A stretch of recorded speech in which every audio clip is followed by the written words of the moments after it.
It's really from taking ownership of, instead of saying you start to say I and take ownership of it. And that's when it kind of lowers the chaotic vibration. At the end of the day, we most of the time want the same thing, but how we get to it. So relationships are hard, relationships can be tough, but you don't have to camp out in the misery of it. You need a few tools and a few frameworks to really navigate them when times get tough. And we really got to start by defining what a relationship even is.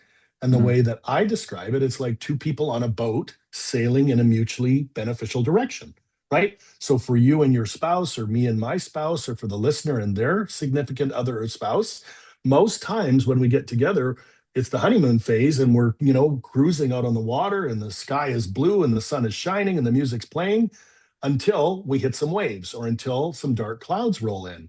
But that's where the real growth happens because I'll tell you, I've never met anybody that's a high performer, successful, that didn't really understand that, relationships are a vehicle for growth and that they're meant to make us bigger, better, stronger, mm, through dialogue, through conversation. So anytime we have a dust up or a speed bump or those waves show up or the dark clouds roll in, it's really all about, again, listening to the other person and not making it about them, but really making it about what are we optimizing for?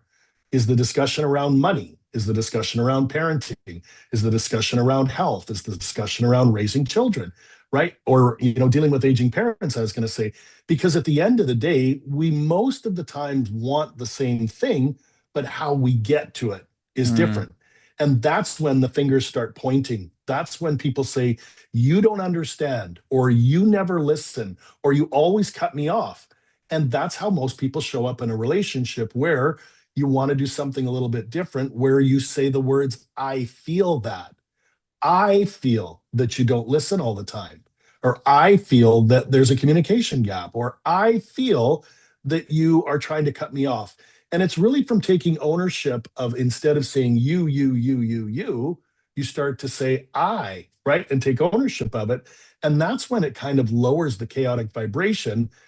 And ultimately, two people can get back to have a dialogue to figure out not just where do we go from here, but what I like to call as a high performance coach, what are the options that we have can discover and go from here? What's Mm, option A? What's option B? What's option C? Right? Maybe even we come up with option D and then we reverse engineer it. Together, we decide to take one or two of those off the table. That might leave, B and C.